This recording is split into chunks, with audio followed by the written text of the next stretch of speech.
اعوذ باللہ من الشیطان الرجیم۔ اللہ رب العزت ارشاد فرماتے ہیں جی کہ وَإِذَا جَاءُوكُمْ قَالُوا آمَنَّا وَقَدْ دَخَلُوا بِالْكُفْرِ وَهُمْ قَدْ خَرَجُوا بِهِ۔ اللہ رب العزت ارشاد فرماتے ہیں کہ وہ جب تمہارے پاس آتے ہیں تو کہتے ہیں کہ ہم ایمان لائیں، حالانکہ وہ کفر لیے ہوئے ہی آتے ہیں اور اسی کفر کے ساتھ ہی گئے بھی، اور یہ جو کچھ چھپا رہے ہیں اسے اللہ تعالیٰ خوب جانتا ہے۔ اللہ تعالیٰ ارشاد فرماتے ہیں وَتَرَى كَثِيرًا مِّنْهُمْ يُسَارِعُونَ بِالْإِثْمِ وَالْعُدْوَانِ وَأَكْلِهِمُ السُّحْتَ۔ اللہ تعالیٰ ارشاد فرماتے ہیں کہ نبی کریم صلی اللہ علیہ وسلم آپ دیکھیں گے کہ ان میں سے اکثر گناہ کے کاموں کی طرف اور ظلم و زیادتی کی طرف اور مال حرام کھانے کی طرف لپک رہے ہیں، اور جو کچھ ہی کر رہے ہیں وہ نہایت ہی برے کام ہیں۔ انہیں ان کے عابد اور ان کے عالم جھوٹ باتیں کہنے اور حرام چیزوں کو کھانے سے کیوں نہیں روکتے؟ بے شک یہ بہت ہی برا کام کر رہے ہیں، جو کچھ بھی کر رہے ہیں بہت برے عمل ہے۔ لولا ينهاهم الربانيون والاحبار۔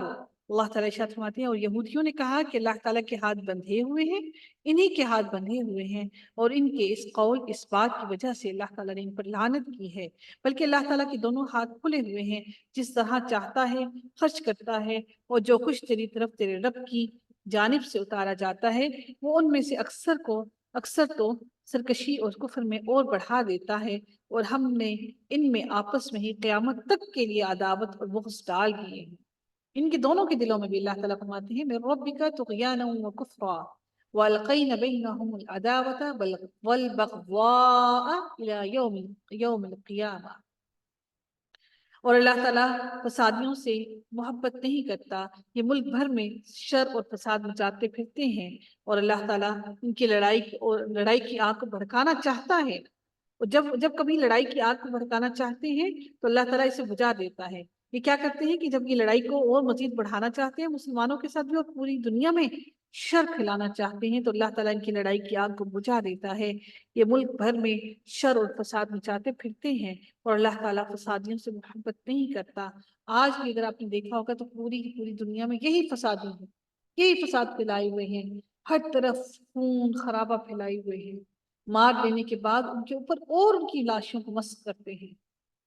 اور اگر یہ اہل کتاب ایمان لاتے اور تقوی اختیار کرتے تو ہم ان کی تمام برائیاں معاف فرما دیتے، اور ضرور انہیں راحت اور آرام کی جنتوں میں لے جاتے۔ اور اگر یہ لوگ تورات اور انجیل اور ان کی جانب جو کچھ اللہ تعالیٰ کی طرف سے نازل کیا گیا ہے ان کے پورے پابند رہتے تو یہ لوگ اپنے اوپر سے اور نیچے سے روزیاں پاتے اور کھاتے۔ ایک جماعت ان میں سے درمیانی روش کی ہے، باقی ان میں سے بہت سے لوگوں کے برے اعمال، زیادہ تر لوگوں کے اعمال بہت برے ہیں۔ اے رسول بلغ ما انزل الیک من ربک۔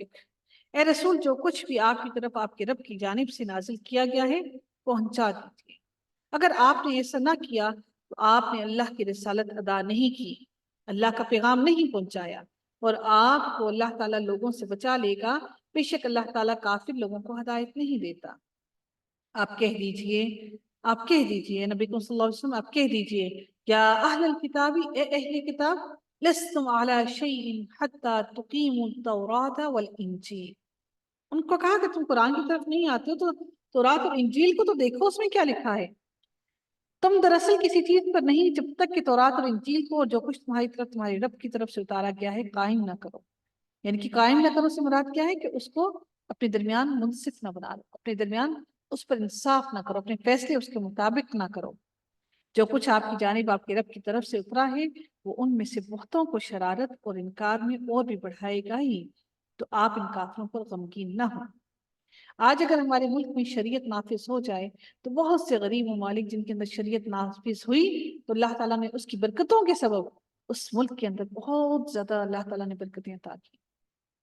ہم گلف کنٹریز کو دیکھتے ہیں نا، کتنی برکتیں ہیں، ہمارے اندر برکتیں نہیں آ سکتی کیونکہ ہمارے اندر انصاف نہیں ہے، اللہ کی شریعت کو نافذ نہیں کرنا چاہتے۔ مسلمان، یہودی، ستارہ پرست اور نصرانی کوئی ہو جو بھی اللہ تعالیٰ پر اور قیامت کے دن پر ایمان لائے اور نیک عمل کرے وہ محض بے خوف رہے گا اور بالکل بے غم ہو جائے گا۔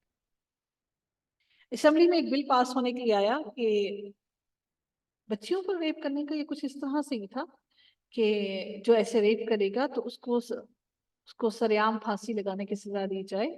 تو اس بل کو نا سب نے نامنظور کر دیا. کیوں؟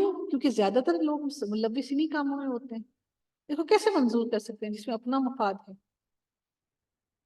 تو ہمارے یہاں وہ قانون چل ہی نہیں پاتا، وہ قانون ہم بنانا ہی نہیں چاہتے جس میں اپنا مفاد، اپنا فائدہ ہمیں نظر آتا ہے کہ اس میں ہمارا فائدہ. تو آپ اور میں تو شاید کیڑے مکوڑوں کی طرح زندگی گزار رہے ہیں. جب تک اس ملک کے اندر شریعت نافذ نہیں ہوتی، انصاف نہیں ہو سکتا، اللہ کی برکتیں بھی نہیں آ سکتی. تم نے بالیقین بنو اسرائیل سے عہد و پیمان لیا اور ان کی طرف رسولوں کو بھیجا.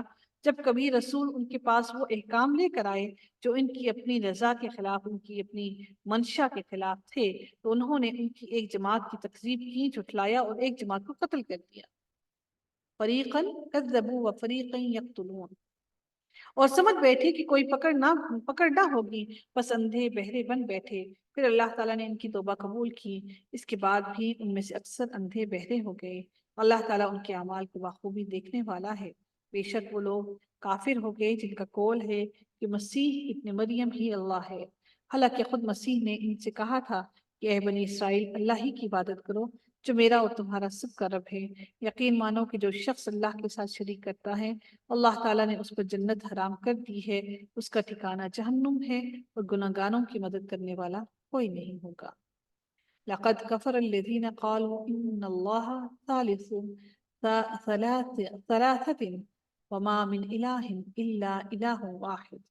وہ لوگ جو قطعاً کافر ہو گئے جنہوں نے کہا اللہ تین میں کا تیسرا ہے. دراصل سوائے اللہ تعالیٰ کی کوئی معبود نہیں. اگر یہ لوگ اپنے اس قول سے باز نہ رہے تو ان میں سے جو کفر پر رہیں گے انہیں الگناک عذاب ضرور پہنچے گا. افلا یتوبون الی اللہ ویستغفرونہ. یہ لوگ کیوں اللہ تعالیٰ کی طرف نہیں جھکتے اور کیوں استغفار نہیں کرتے؟ اللہ تعالیٰ تو بہت بخشنے والا اور بہت مہربان ہے، پھر کیوں نہیں جھکتے؟ مسیح ابن مریم سوائے پیغمبر ہونے کے اور کچھ بھی نہیں ہے. اس سے پہلے بھی بہت سے پیغمبر ہو چکے ہیں. ان کی والدہ صرف ایک راست باز عورت تھی جن کو تم لوگ خدا بنا کر بیٹھے ہو نا. اللہ تعالیٰ ان کا ذکر کر رہے ہیں. دونوں ماں بیٹے کھانا کھایا کرتے تھے. آپ دیکھیے کہ کس طرح ہم ان کے سامنے دلیلیں رکھتے ہیں. پھر غور کیجئے کہ کس طرح وہ پھرے جاتے ہیں. آپ کہہ دیجئے کہ کیا تم اللہ کے سوا ان کی عبادت کرتے ہو جو نہ تمہارے کسی نقصان کے مالک ہے اور نہ کسی نفع کے؟ اللہ ہی خوب سننے اور پوری طرح جاننے والا ہے. وہ تو کچھ نہیں سنتے، کچھ نہیں جانتے. واللہ هو السمیع العلیم. کہہ دیجئے اے اہل کتاب، لا تغلو فی دینکم، نہ غلو کرو اپنے دین میں غیر الحق کی. ولا تتبعوا اهواء قوم قد ضلوا من قبل واضلوا كثيرا وضلوا عن سواء السبيل. کہہ دیجئے اہل کتاب اپنے دین میں نہ حق غلو اور زیادتی نہ کرو، اور ان لوگوں کی نفسانی خواہشوں کی پیروی نہ کرو جو پہلے سے بہک چکے ہیں اور بہتوں کو بہکا بھی چکے ہیں اور سیدھی راہ سے ہٹ گئے ہیں. بنی اسرائیل کے کافروں پر اللہ تعالیٰ اگلے رکوع کے اندر ارشاد فرماتے ہیں لعن الذین کفروا. اللہ تعالیٰ نے کیا کیا یہاں پر؟ لعنت. بنی اسرائیل کے کافروں پر حضرت داؤد علیہ السلام اور حضرت عیسیٰ علیہ السلام کی زبانی لعنت کی گئی اس وجہ سے کہ وہ نافرمانیاں کرتے تھے اور حد سے آگے بڑھ جاتے. آپس میں ایک دوسرے کو برے کاموں سے جو وہ کرتے تھے روکتے نہ تھے، جو کچھ یہ بھی کرتے تھے یقیناً وہ بہت برا تھا. آج اگر ہم روکنا بھی چاہیں تو کہتے ہیں کہ دیکھو ہمیں آزادی کیا کہتے ہیں فریڈم آف سپیچ، آزادی خود کیا کہتے ہیں اس کو اردو میں،